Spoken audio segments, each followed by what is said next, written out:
The views expressed on this podcast are our own and do not constitute endorsement by the Department of War, the Department of the Air Force, or the U.S. government.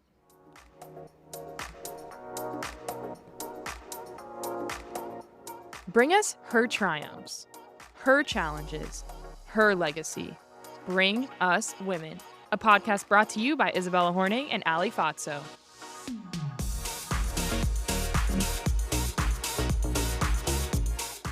What's up, Bring Us Women Squad? Today, we're bringing you Rear Admiral retired Peg Klein. She entered the Naval Academy as a pioneer with the class of 1981, led it as the first female commandant, and helped stand up an entire domain of modern warfare. Her career spans nuclear command and control, cyber operations, and the development of future Navy leaders. Peg didn't follow the girl boss trend. She's the reason it exists. Welcome, Peg. We're so excited to have you today. How are you two doing? Doing awesome. Can't complain. We have like 70s here in Texas today, so I'm loving that. Well, that's not how it is in D.C., but the snow piles at least are getting a little bit lower. Well, anyways, kind of getting into it, Peg, we're so excited to kind of go down your awesome journey that you've had in the Navy, but we want to start off with understanding what originally drew you to the Naval Academy.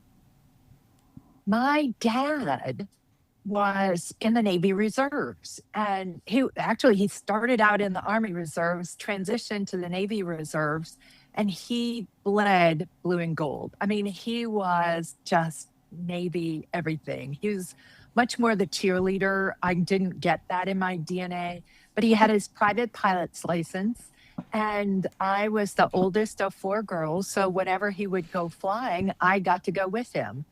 And that sowed the seeds of loving the opportunity to fly and also loving the opportunity to serve. So that's where it started. Well, I love that. So we're kind of hearing that you were forced into the Navy, so we can't blame you all the way. But that's super cool that you were able to kind of go on and follow in his footsteps like that and really chart your own path as well. Yeah. So like the funny thing is that Army, Navy, Air Force, I didn't look at the Coast Guard, but I was very nearsighted, right? This is pre-LASIK, PRK. And the Air Force definitely had a reputation, like this is pre-internet, right? So it's all urban legend, but they had a reputation of not treating their navigators well. And the Army, like there wasn't really much to do. In the Army, they flew helicopters, which don't need, what I ended up doing. So from an aviation perspective, it really came down to this is where I had the opportunity to fly. And I put it in air quotes because in 1977, when I started, there wasn't such a thing as female naval flight officers. So it was all taking a big gamble. Yeah, I mean, I would kind of like you to pull the thread a little bit more on that because, I mean, you said everything was hearsay. There wasn't a lot of internet, all of that. So you weren't seeing, I mean, at that point in time, a lot of women going to the academies because they had just entered in the first class in 1976. So what was it like? Like you still wanted to go to the Naval Academy, even though it was kind of like really uncharted waters? So here's the other very cool thing about my upbringing.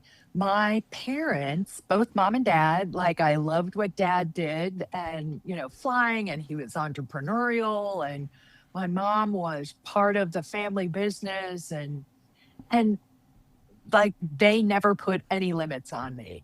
They said, if you're willing to study and work hard, like who cares what you end up doing?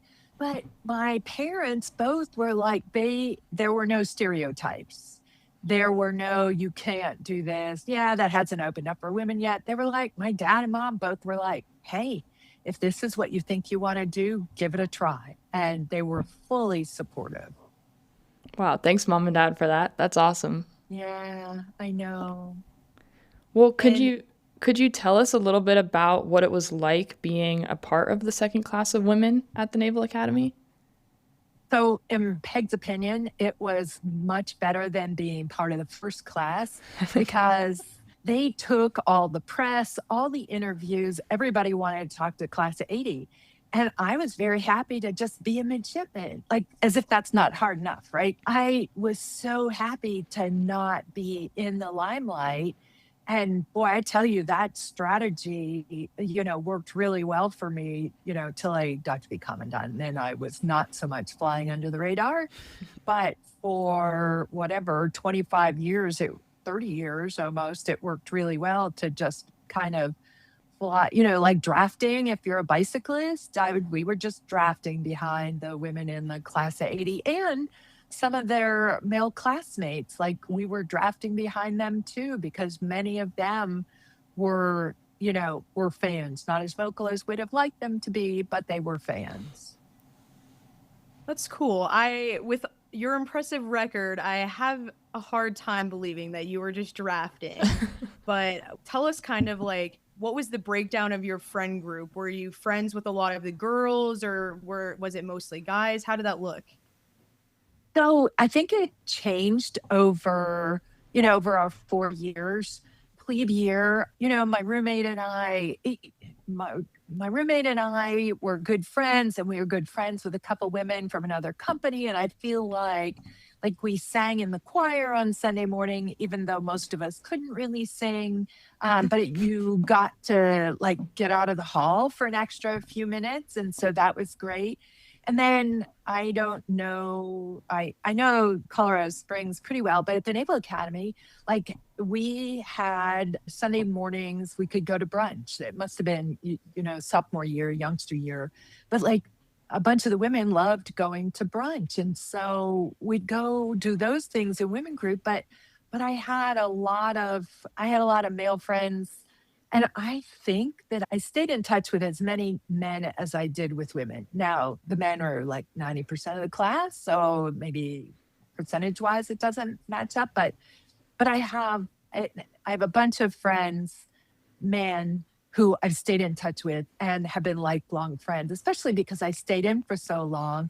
Over 30 years, we'd cross paths. I think, though, if I'm really honest with myself, that the friendships with my female classmates were deeper. Me and Issa have talked about that a lot because obviously, she was my basic cadre, and now here we are post grad, and our friendship is going stronger than ever. And now we're deciding to, kind of extend that friendship to other women and build those kinds of friendships that you're talking about that last for entire careers and even beyond that.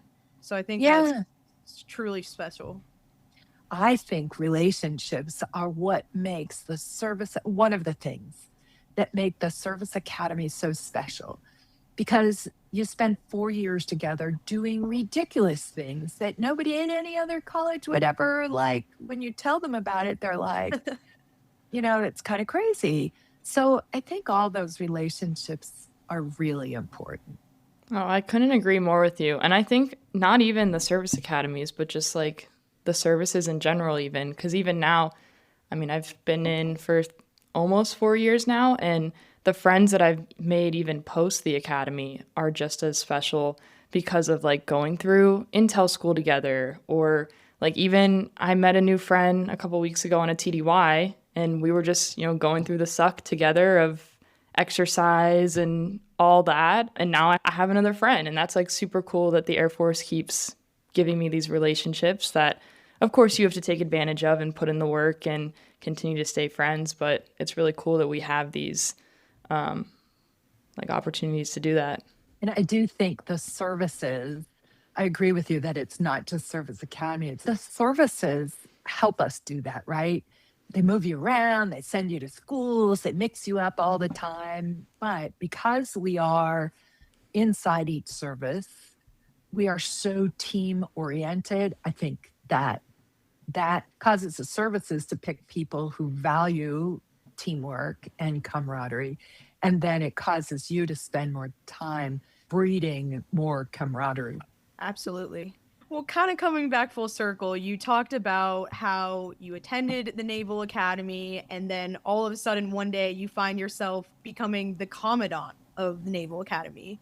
How did that come to be, and what was that experience like for you? So it's kind of funny. So it was very interesting. I had a friend on the Navy staff, right? And he said, hey, Peg, I think that like they're kind of interested in making sure that they have a diverse pool of applicants to be commandant. And I was like, he sent me an email and I deleted it because I was like, not interested in being a diversity candidate. Definitely not interested. Like, why would they pick me as commandant? Like, my grades were crap. As one boss of mine said, he used this and I stole it from him. I made 2/3 of my class look good academically. And I didn't see myself as commandant. And so like a month went by and he wrote me back. He goes, hey, you didn't answer my email. Did you get it? And I was like, oh yeah, I picked up the phone. I said, oh yeah, I got it. And anyway, good friend, was a year behind me at the academy. I didn't really know him till I was doing one of my first tours on an aircraft carrier, and he had grown up a surface warfare guy. So he's a wonderful mentor. And he's like, hey, I think you should put your hat in the ring. And so I called the air boss, who was the head aviator. He's like, yeah, no, I think we're looking at Wendy Lawrence. You know, she's like this amazing officer. She's an astronaut, she's a helicopter pilot. And I was like, oh, okay. So I was like, I didn't think anything more of it. Some number of months later, and so all of a sudden, I'm the lead aviator candidate to be commandant, right? So it's competitive, and I know that there's a similar process at West Point and the Air Force Academy. I didn't get selected the first time. And when they reached back out to me the second time, I was like, why would I apply a second time? Like, kind of not understanding. It was the first job I had to apply for, right? It was the first competitive job. Anyway, so there you go. But then when I was commandant, I was like, this is kind of crazy. But once I suited up and realized that I was like an average midshipman, which isn't to say I didn't work hard. I did, which didn't mean I didn't love the Naval Academy. I did. It didn't mean I didn't love the Navy, but I was like an average midshipman. And I was like, well, how cool is it that not just the super jocks or the super academics, like how cool is it for them to see that like, this is who the Navy is. This is what the Navy is. And I had a perspective that I didn't ever get in much trouble just because it wasn't that I didn't, it wasn't that I didn't do stupid things. I did.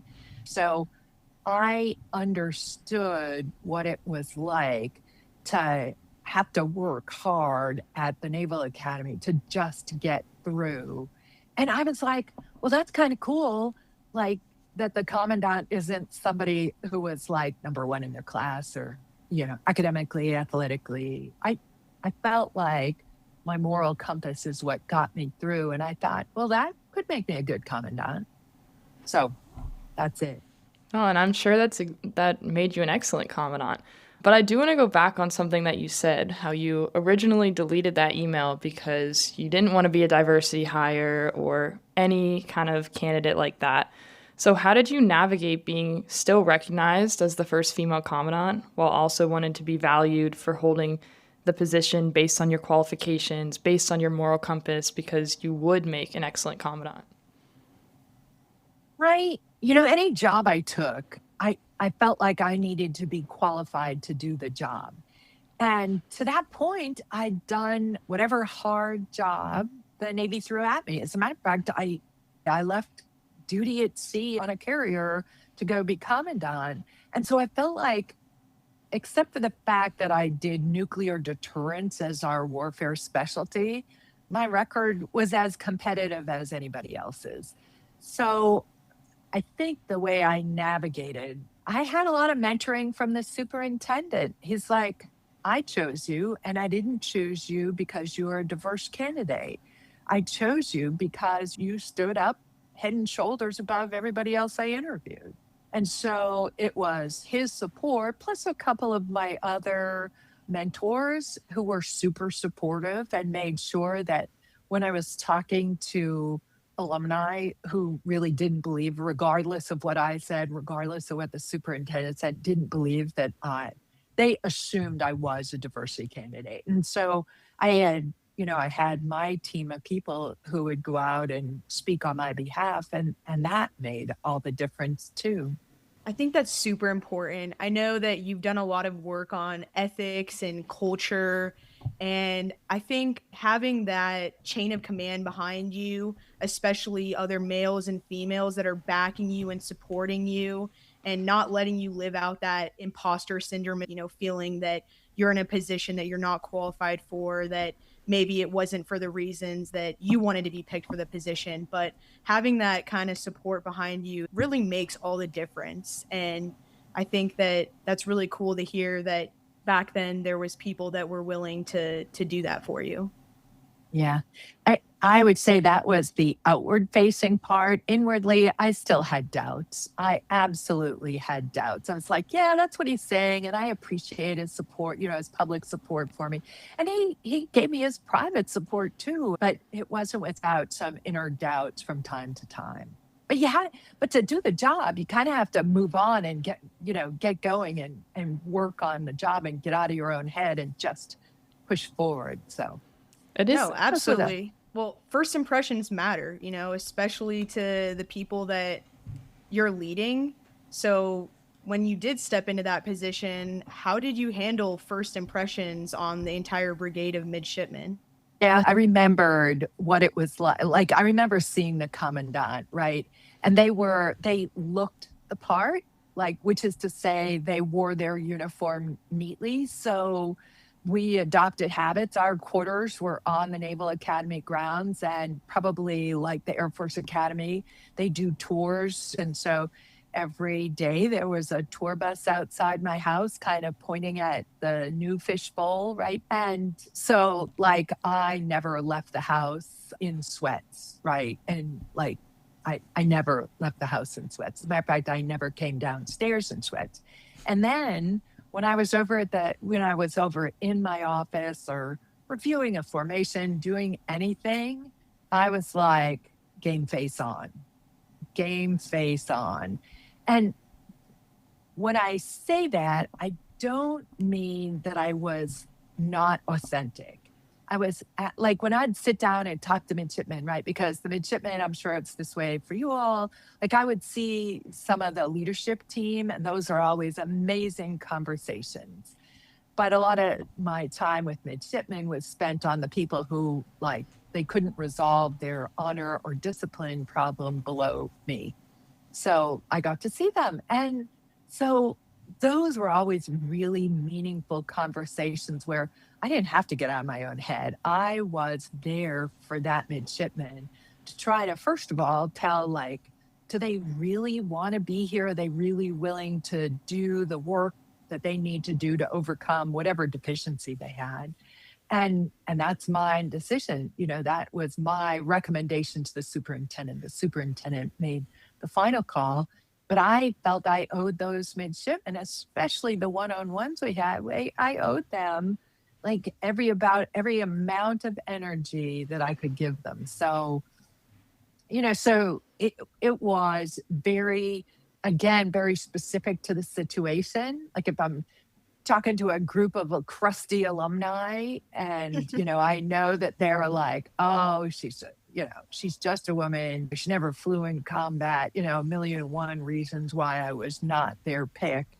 That was different than the one-on-one situations. Yeah, you mentioned sitting down with those cadets who probably had messed up or weren't in your office for good reasons. And so, I mean, we know that Commandant, one of the jobs is discipline and all that with the cadets, but that must be like incredibly difficult. And so what was it like when you're in a role where you're focused on growing leaders and having to produce these future officers, but also having to weigh the fact that sometimes they've made mistakes, and does that mean they're done for good, or does that mean they get a second try and all that? Oh, it's interesting. When I was commandant, I put myself in their shoes, and I was just thinking, what was I thinking when I did things like this? And some of them got caught, but some of them were part of a group, and only a couple of them got caught doing stupid things. And so I really tried to think about it from a, hey, can this person be rehabilitated? Do they want to rehabilitate? And will they make a good officer? I kind of looked at myself and looked at all the dumb things I did when I was a midshipman. And I said, I really wanted to be an officer and I really wanted to be a great officer. And so rather than judging them on what they did, right, because most of us learn from our mistakes, was could they learn, could they take this and go forward and be even better than they might have been? But this also led to when I retired being the Dean of Leadership and Ethics at the War College, because I'm sure as you all studied ethics and virtue and character at the Air Force Academy, like there's not one right answer. Is it about character? Is it about self-care, right? There are so many different lenses to look through that I think even before I had titles for all those lenses, which I did later in my career, it was so important to try to understand them and understand their potential to the service. I think that's really, really amazing to hear because I feel like, especially as Allie and I were recently cadets, we always look at the Commandant as this like scary person who is probably like never done anything wrong and that's why they're a general and that's why they've made it this far, all that. So to hear you talk about how you were really looking at yourself in their shoes and all that is really, honestly, really humbling to hear as a Commandant, general officer. Yeah, and as much as we want you to expand on all of the stupid stories that you of things that you said that you did, we won't make you do that today. But I do want to know for some of those kind of situations where it's not just black or white, what advice do you have for officers who kind of face similar situations with their airmen, sailors, or soldiers? So I've become a big fan of getting outside perspectives. Like the two of you, like even though you've formed this friendship, you have different life experiences. You probably have different perspective and you look at problems through different lenses. I'm a big fan of don't try to solve this problem on your own. There's no reason to solve almost any problem that you're on your own. And so I'm a huge fan of getting different perspectives. And, I had some really important people decisions, not while I was Commandant. I mean, I had some of those, but I always had the superintendent. But later in my career, I had some decisions to make that would have ended people's career, that would have impacted the morale of a squadron. And getting outside perspectives was so helpful because whether you look at them as a mentor, like somebody who's been in your job before you, or a coach, which in my world, that's somebody who can ask you good questions. I had those people. All I needed to do was reach out and ask them. Wow. Yeah, I love that because I mean, I was kind of thinking about this when I was, reading everything that you've done, but kind of reaching out to those connections. I know when you were chief of staff of Cybercom, a lot of that was standing up those relationships and ensuring that they were formed, which I know can often be very overwhelming task as a supervisor, especially when you're stepping into a new role, even as a baby LT stepping into my position and being like, okay, I need to form relations with air crew. I need to form relations with everybody else on the base. So like, with that being said, what advice would you give to leaders that are trying to build the right relationships for their organization and kind of build that web that you're speaking to? Yeah, first of all, is recognizing that you need relationships. Like sometimes we have this picture in our mind that we got through whatever it was, your first squadron assignment, intel school, right? That you got through it on your own. The reality is, yes, you worked hard, but you helped others and others helped you. So realizing that it's a team sport is, I think, the first thing that kind of opens your eyes. So when I was a squadron commanding officer, like you'd go down and maintenance control was where everybody kind of, even air crew and maintainers walked through there. all you had to do was hang out in maintenance control for a little while, and you would see who the power brokers were, who the people were struggling. And so you just get a different perspective. From that, just kind of standing back and watching, you could then go downstairs or at the time pick up the phone and say, "Hey, Chief, can we talk about, petty officer, second class, whoever, and find out, like, hey, I have to make a decision about him. What have you seen from him or her in the last year?" You create a network of people that you learn by watching, like, who the people are who are super reliable, who the people are good listeners, who the people are who are aligned with your values. Those are the people that I needed in my network, because if they weren't aligned with my values, I could maybe take their technical input, but everything outside technical input didn't have much meaning to me, because to me, integrity was everything. And if they were just results oriented, right? I'm results oriented too, but I'm results oriented with integrity. And so, and you can see that you just have to pull the values into how you factor in the people that you're forming relationships with. And it's not like you're exploiting anybody. You're trying to work together to help in my case, the squadron succeed. And so you learn, like, who thinks like you do from a character perspective. And then you take your other, maybe somebody's very good at memorizing crap, not Peg. Other people are very good at kind of sitting back and analyzing a situation. You need all that together. And it's not that anybody's not pulling their weight. No, that makes a lot of sense. And I'm sure you saw that throughout standing up the US Cyber Command, which is an incredible thing in and of itself.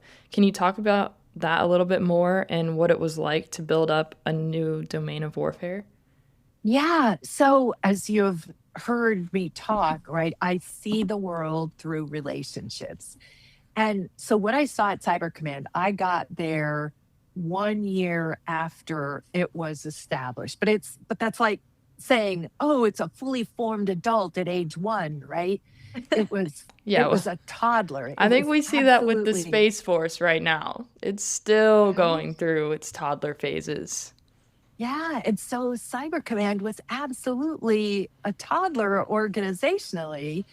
And to put it in more practical terms, they still had the Cyber Command was formed from two different commands that were kind of brought together under, as tenants of the National Security Agency and their headquarters. Well, it was very clear when you talk to people. One was an offensive cyber unit, one was a defensive cyber unit.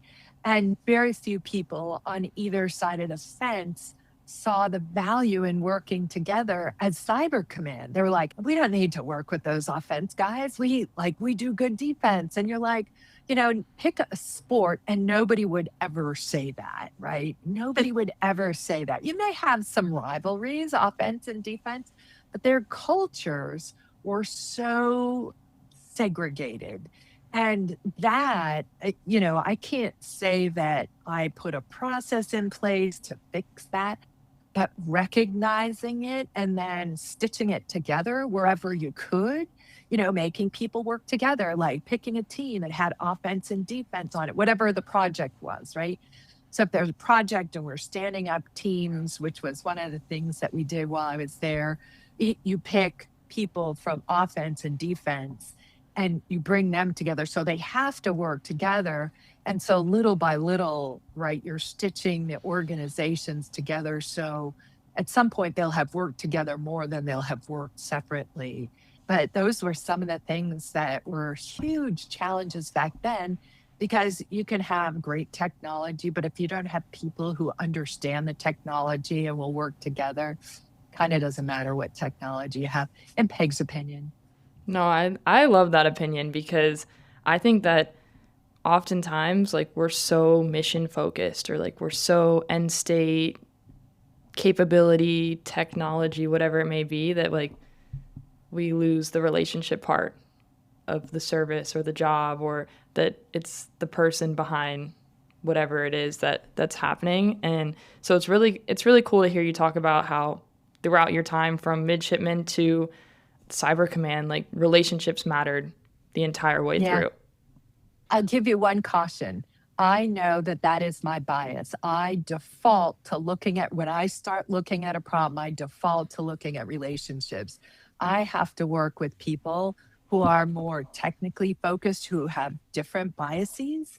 And because otherwise, all we're ever going to do, like left to my own devices, I'd look at relationships and work my way out, right? I have always worked with technically grounded people. I mean, I can see that, like, I made it through, I had 25 years of flying experience. So you understand technical problems, but my default setting is looking at relationships. And so it's imperative that I always work with somebody who's not relationship focused. That makes sense. I mean, that kind of bringing it back to what you were saying about building those teams where everybody has their individual talents that they contribute to, bring that perspective and make it a fully functioning team. Well, I think the question that a lot of us are wondering as we sit in our jobs, where some days are more testing than others. And I want to know, what made you want to stay in the Navy for so long? That is the easiest question of all. I joined because I wanted to fly, like I wanted to follow in my dad's footsteps. And so when I started out, I loved aviation, still love aviation. It's my tribe, it's my people, but I stayed for the people. They were technically adept. As I mentioned a few minutes ago, they understood the value of teamwork, and they aligned with my character, the character traits that I thought were most important. It didn't mean we didn't have differences, but in things like integrity and character mattered as much as the outcome. And so I stayed because those people were everywhere. And the other thing that I love that I hope you also enjoy is that the service gave you responsibility. And usually I was fairly certain I wasn't ready for the next level of responsibility they gave me. And I was like, okay, but I'd kind of look around and go, well, those guys did it. I'm like, I'm no worse than that. I mean, there were some people that I put on a pedestal. I was like, oh, I could never do that. Right. And then some years later, you're doing it. But because the service kind of does this ladder approach to leadership, right? They give you some responsibility, they give you more responsibility, they give you more responsibility, whether it's the number of people who work for you, the amount of money, the span of control, the number of bosses you have. Like every job was more difficult. So I stayed because I was always being challenged. And then come to find out when I start working with some of my academic friends that there's a very cool adult development model. There's a guy named Robert Keegan, and he's got this model of adult development that says, I'm going to paraphrase it, but the human individual realizes optimum growth when you are given a challenge and you are well supported taking on that challenge. And so I heard that model of adult development. I was like, oh, that's what the Navy did for me. They gave me a hard job. They gave me people to work with. I had mentors or a network, however you want to describe it, people that supported me every time I was in a job that I was kind of afraid I was in over my head. I'd either bump into these people, right? Sometimes I called them, sometimes they emailed me, but I always felt very well supported. And so that caused me to grow throughout my job, which caused me to be ready for, in most cases, ready for the next level of responsibility. And so, leaving you with that is like, aim for that, take on a challenge, make sure you're well supported. I Yeah, love which that. that's brings it right back to the relationships and the networks that you're building to make sure that you are well supported with all of the different jobs that you're doing. But looking at your career as a whole, what are you most proud of? My husband and 2 children, like they were along for the ride, and I never made it easy for them. They were, every time I thought, I was like, I am doing you guys a disservice. Especially as a flag officer, every time I talked about, possibly getting out or retiring, either my husband would say, why? Or my kids would say, don't get out on our sake. And, both of my kids went to 3 high schools. And, that was tough, and they both turned out to be amazing humans. Yeah, so I think that I have an amazing family unit that not only, enjoyed the Navy journey, but in many cases survived it despite, all the ups and downs. My husband is a saint because you don't survive in any of the services by, you have to have a strong personality. And so my husband got to deal with that strong personality. From a professional standpoint, I tried to leave every organization better than when I joined it. I feel like, there are some places that I can put my finger on it and say, yeah, we did in that 2 or 3 years. We absolutely left it better than when we got there. But yeah, those are the things that I am most proud of. And I lean on my family because none of us do this by ourselves. Well, I think that's super cool to hear that perspective because I know that that's a thing, like, especially as someone that just got married and wants a future family that I personally worry about because me and my husband have had multiple conversations. Like, I'm also a very goal oriented person. Like, I want to do well. I feel, at least right now, that I want to stay in, for as long as I can. But I think that that's truly a testament to the fact that, like, if you're on the same page as a family and if your family supports you, that you really can, you can go as far as you want. But I do kind of want to know if you could peel back the onion for a little bit on that. Like, how do you manage being present and invested in both worlds? Is it kind of a thing where, you have your different buckets and sometimes you have to, distribute the water a little unevenly? Or how did that kind of look for you?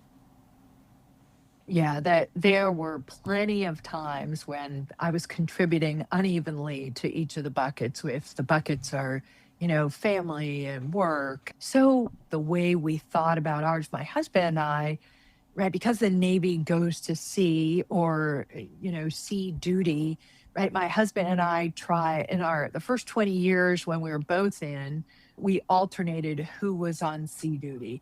And the person was who needed to go to sea duty for their next milestone, like we took that assignment next, and the other person supported. That was great the first 20 years. The last 10 years, when I was still in, I had, been promoted flag and my husband was out. It was very uneven then.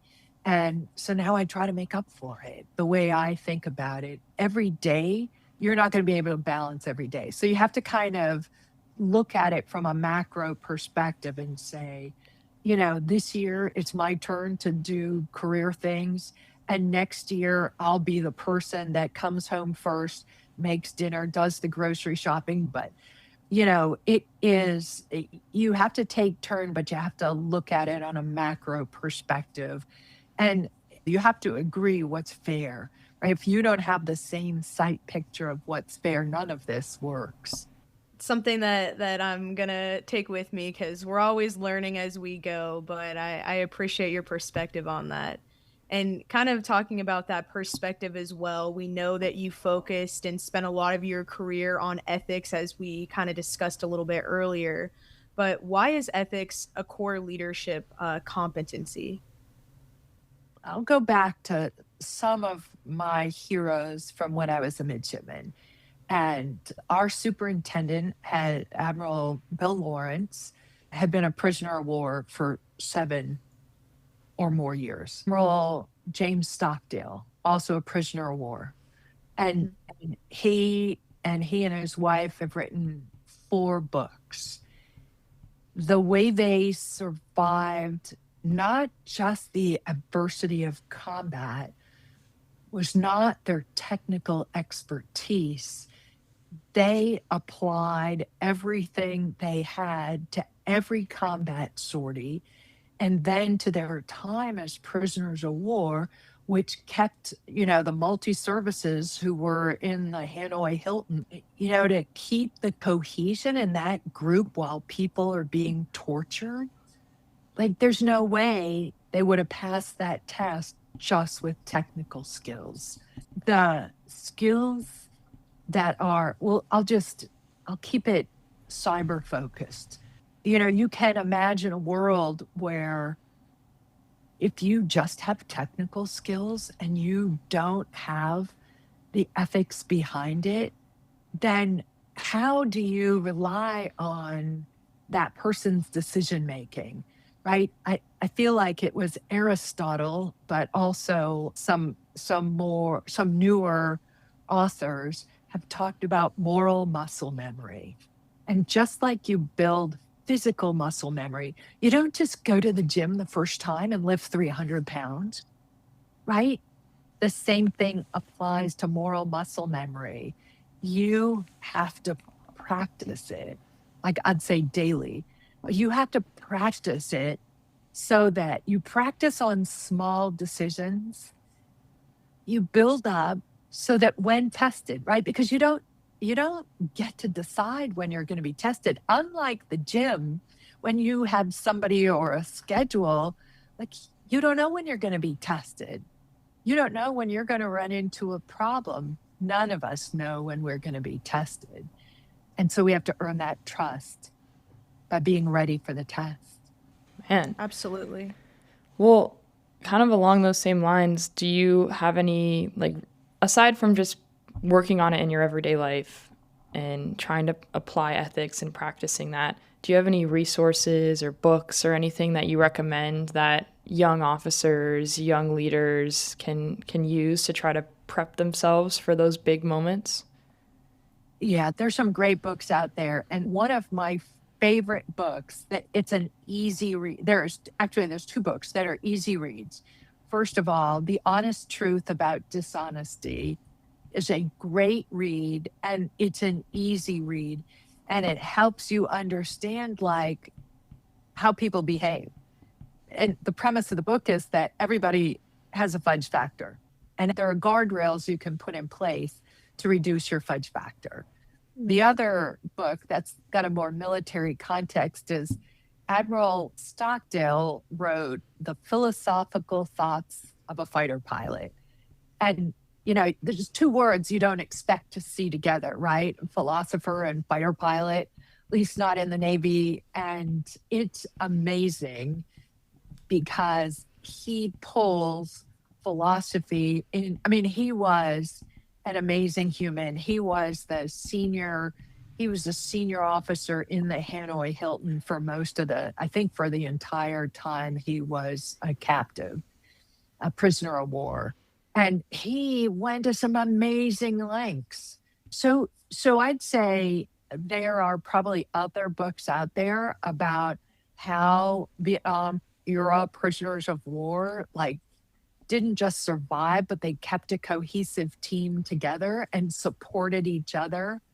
Yeah, those are 2 good books. And even though Vietnam was long ago, these men sat in Admiral Steele of his time.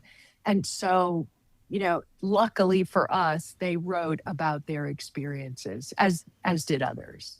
Thank goodness that they did, because we need those blueprints today now more than ever on how to, kind of build that lethal force, especially, when we're not immediately I guess I'm thinking about RPA pilots and even what I do, standoff munitions. we're not, in that era anymore where we're just all like on the battlefield facing each other directly. So like how do you have that mentality where it's like this is a human life and still kind of, having that perspective.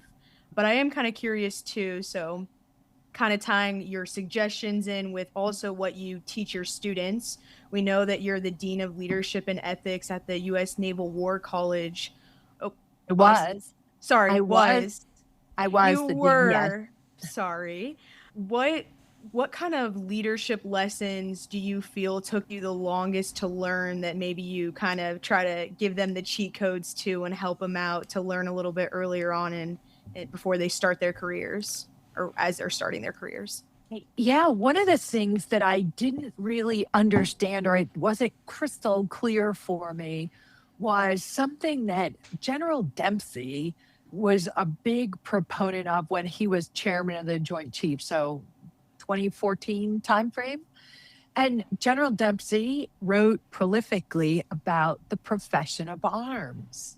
And it's where I get that language about, the American citizens ask us to fight for them, right? They don't all volunteer to fight. A very small percentage of them join the military. And so this profession of arms, I didn't have that language till I was a two-star. Having that language, we stood up a course called Leadership in the Profession of Arms for all the Naval War College students, and it's now a required course for them to understand. Usually, there is an ethical component in every decision every officer makes. And so, Leadership in the Profession of Arms, the course, helps pull those lessons out of their day-to-day decision making and put it under a spotlight so they can examine their own decision making process with respect to ethics. And that's something I just took for granted when I was when I was coming up through the ranks. And it wasn't until I was a two-star that I was exposed to any of this. I think some of you learned that Dr. Don Snyder and General Dempsey wrote together, and I would bet that they are embedded in part of your curriculum at the Air Force Academy, because some of your folks at your ethics center are General Dempsey and Don Snyder acolytes, for lack of a better term. But yeah, they have done some great work to help warriors, who aren't just as spectacular as Admiral Stockdale was, understand the ethical component of their careers. I think that's so important. And yeah, we did. I do remember throwback to our awesome ethics classes that we had at the academy, because I think they set us up for success. And I definitely know that we're using those lessons a lot now as first time officers. Well, kind of bringing us towards the end here, when you're reflecting on your 36-year career, which, wow, blows us away, and the work that you did at the Naval War College, all of the positions that you held at Cybercom, doing nuclear C2, the list goes on and on. When you think about all of this, what do you want your legacy to be? I have to tell you, I don't think about my legacy, right? Because I think that the present is when I have the opportunity to make a difference in people's lives. If that carries on in future generations, that would be amazing. Is that my legacy? I don't think of it that way, but that would be my hope. And there are so many other people who do the same thing. And so perhaps it's the understanding the power of gathering a few folks who think like you, who think that you want to leave your organization better than the way you found it. If like-minded individuals can do that, there's power in doing it together. And so for people to understand that's wonderful. I love that. Living in the moment and working every day to make sure that everything's better than you found it. That's a really great legacy, whether you want to call it that or not. We are just so thankful that you were able to join us today. Well, it was my honor. Thank you so much for taking the time to do the interview. Thank you. Thank you for listening to the Bring Us Women podcast. We hope you enjoyed this conversation with Rear Admiral retired Peg Klein and learned something from her incredible journey of service, leadership, and impact. Her story is a powerful reminder that strong relationships, steady character, and a willingness to keep growing can shape not only your own path, but the future of those who come after you. Be sure to follow us on Instagram to stay up to date on the latest Bring Us Women content. But until next time, be bold, keep leading, and we can't wait to bring you the next woman.